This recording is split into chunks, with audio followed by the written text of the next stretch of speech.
Bonjour tout le monde, bienvenue à mon vidéo House Flipper numéro 5, je crois. Numéro 4, on était voir une maison ici, Cabin in the Woods, avant les rénovations. Si vous vous souvenez, c'était pas mal crotté, il y avait beaucoup de déchets partout.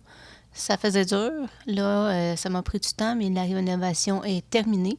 Évidemment, c'est une assez grosse maison, donc il faut mettre le temps pour, puis je fais pas juste ça dans la vie, là, rénover des maisons. Là. Mais là, c'est terminé. Fait qu'on va aller voir qu'est-ce que ça donne, le produit fini. Fait qu'on a vu le avant. On va aller voir le après. Fait qu'une petite idée de qu'est-ce que ça va l'air, la cuisine. Là, évidemment, la configuration des pièces n'est pas nécessairement la même qu'au départ. Comme j'expliquais dans mon autre vidéo, ben, selon la maison, ben, je vais toujours débâtir. Puis selon la maison, je vais faire une configuration de pièces qui me fait du sens avec le style de la maison ou juste l'envie du moment, selon. Dans ce cas-ci, une maison quand même plus campagnarde, fait que j'ai essayé de garder un petit cachet un peu rustique. Je pense que le résultat est quand même pas pire. Puis, c'est un détail, mais vous remarquerez que le gazon a été tondu également. Donc, c'est pas mal moins, de la brousse. La vue est toujours aussi belle. Je la garderai, cette maison-là. Alors, le terrain a évidemment beaucoup changé. L'extérieur de la maison aussi. Fait que je suis allée plus beige, brun, avec de la brique, du bois. Quand même, je suis assez contente. Je la prendrai, celle-là. Fait que de ce côté-ci, des fruits, des pommiers, puis des tulipes le long de la maison. Un petit balcon deuxième, on va aller voir tantôt. Ça, c'est sur ce côté-là. Puis, ici, galerie. Donc, étant donné que c'est une maison un peu style ferme, je suis allée, évidemment, des plantes à l'extérieur, là, mais un côté un petit peu rustique. Puis, j'ai mis beaucoup de plantes comestibles. Un petit peu de plantes décoratives quand même aussi, là, qui fait un petit look cute. Petite fontaine. Des lumières à l'extérieur, évidemment, qui ont aussi un look quand même un peu rustique. La porte de garage était là, mais je pense que c'était pas la même. Puis un petit pavé en genre de pierre de quelque sorte brune. Ça va avec le style rustique.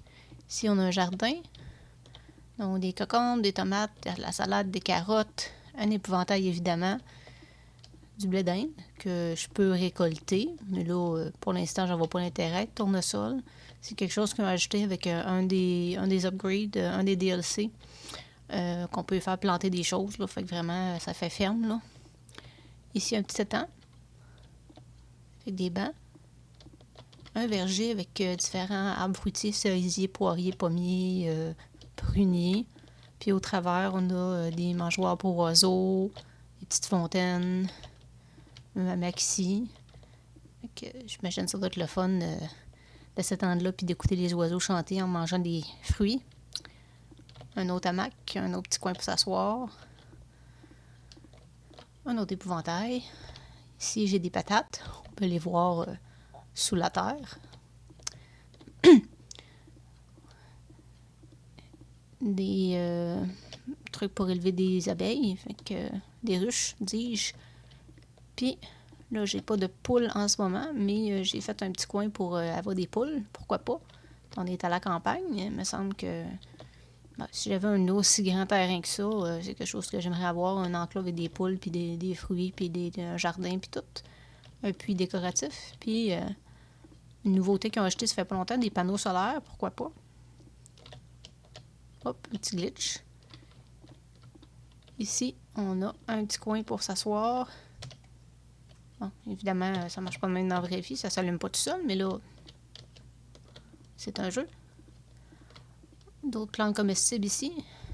On va aller voir l'intérieur du garage tantôt. Coupe de rosier. Petit coin aménagé avec quelques plantes décoratives. Puis un patio quand même cute avec...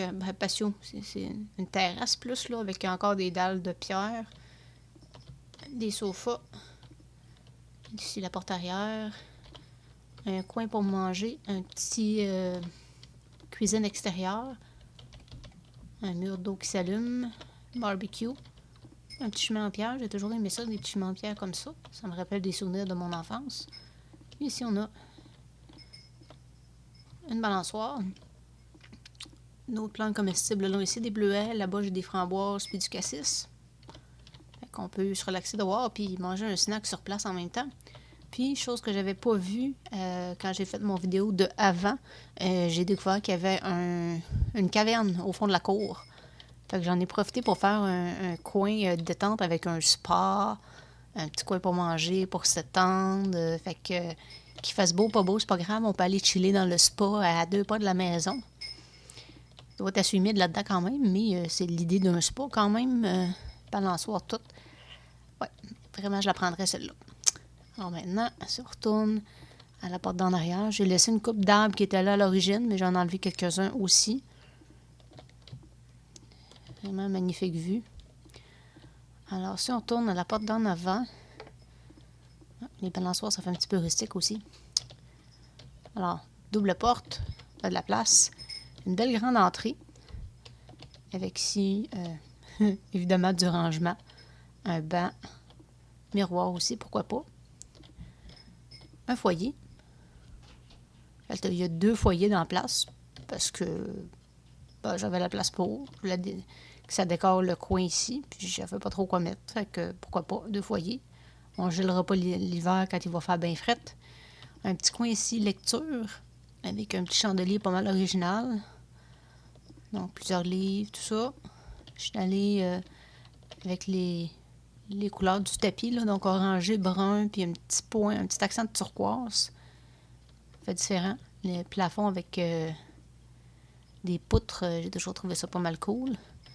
Donc, un petit coin lecture à moitié fermé. Si on monte au deuxième, on n'ira pas voir tout de suite. On est un peu farmhouse, donc ça me paraissait approprié le crâne de taureau. Ici, on a une mini salle de bain.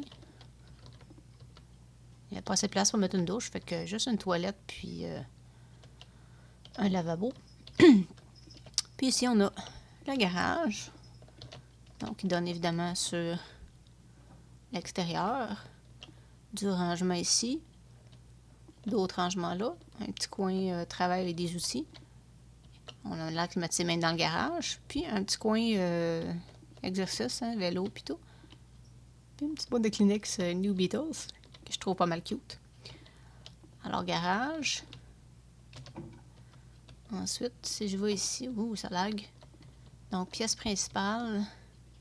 Fait salon, salle à manger, cuisine. Une belle grande cuisine avec déjà des choses prêtes à manger. J'en prendrai un morceau. Donc, encore là, un petit côté rustique, là, brun et beige. Super fonctionnel, par exemple. Même la machine à popcorn, on peut écouter des films. Puis, généralement, je mets des plantes, des petites herbes sur le bord de la fenêtre de la cuisine. Toujours pratique, ça. Le luminaire aussi, ça fait un peu farmhouse.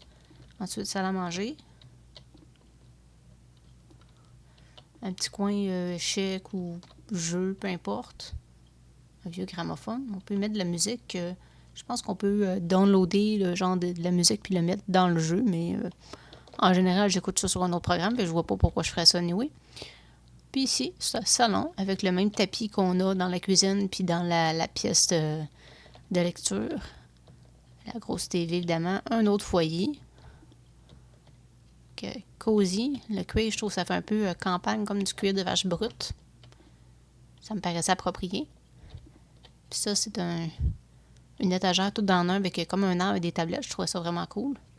Puis ici, on a un petit bureau en petite couleur pastel.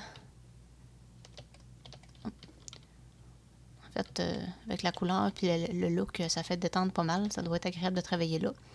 Beaucoup de rangements, évidemment. Un coffre-fort avec rien dedans. Zut alors. Oh, il pleut. Puis ensuite, si on va... Ah, voyons, ça lag. Au deuxième étage. On reste dans les mêmes genres de couleurs, mais avec un papier peint différent. Au bas du mur en bois. C'est quelque chose qu'on ajoute. On met du papier peint, puis après ça, on vient rajouter là. Ça me paraissait approprié dans cette maison-ci. Avec d'autres peintures qui font très campagne. Un peu ancien, mais why not? Ici, on a une chambre, je présume d'ado, un petit peu funky. En brun, bleu et blanc. Avec des posters. Un garde-robe. Tout. Puis, ça, c'est des néons qui s'allument, c'est cool. Ensuite de ça, si on va ici, une autre chambre. Il y avait beaucoup d'espace au premier, mais au deuxième, pas tant. Fait que les chambres sont pas très grandes, mais quand même fonctionnelles. J'adore la couleur de celle-là. Ça fait jeune fille à la fois élégant et... élégant et agréable, je sais pas. Des petits poissons ici. C'est une des nombreux animaux de compagnie qu'on peut avoir dans le jeu. Garde-robe ici aussi. Dans un prochain vidéo, vous avez sûrement les chiens puis les chats. Non, j'ai pas de chat encore, mais les chiens et les animaux de ferme que je possède et qui sont chez la gardienne en ce moment. Alors, salle de bain ici. Encore une fois, ça fait un petit peu rustique, là, le motif bleu. Grande douche. Nice. Salle de lavage et salle de bain. Grosso modo. Du rangement. Ça a l'air le fun de sauter dans ce bain-là. Puis, presque dernière pièce, la chambre principale. Le papier peint est techniquement supposé d'être jaune, mais ça sort plus vert lime. Mais évidemment, sur un ordinateur, les couleurs, des fois, sortent un peu bizarres. Un petit coffre au trésor ici, avec rien dedans non plus. Coin pour s'asseoir. Un foyer à la tête du lit. On n'aura pas froid des cheveux. Puis le lit accroché. Je trouve que le design est vraiment cool, mais ça doit pas être tant pratique de dormir. Ça doit grouiller pas mal quand tu bouges la nuit, comme c'est mon cas. Plusieurs fleurs décoratives qu'ils ont rachetées. J'aime toujours ça. Ici, on a un grand walk-in quand même. Hein, avec de la lumière aussi. Ça, j'en prendrais un. Jamais assez de rangement. Une petite salle de bain principale. Pas très grande, mais quand même fonctionnelle avec la douche. Puis, au deuxième étage, il y a bien des places qu'on ne pouvait pas mettre de fenêtres. Fait que c'est pour ça qu'il y a des fenêtres juste un peu limitées. Tu sais, comme ici. Vu que c'est dans le fait du toit, ben il n'y a pas possibilité d'avoir une fenêtre. Fait que, bon, on a mis qu'est-ce qu'on a pu. Hein? On va y aller avec l'espace qu'on a. Puis ici, un autre petit balcon pour se détendre. Avec, présentement il pleut, mais en tout cas, la superbe vue des montgolfières. Ou même si c'est pas une montgolfière, la vue est belle quand même. Alors, ça fait le tour pour Cabin in the Woods, donc la dernière maison à date de terminer. Évidemment, j'en ai fait d'autres qui sont finis, mais un vidéo à la fois. Je n'ai pas rien que ça à faire, malheureusement. Alors voilà, j'espère que vous avez apprécié et on se revoit peut-être dans un prochain vidéo. Bye!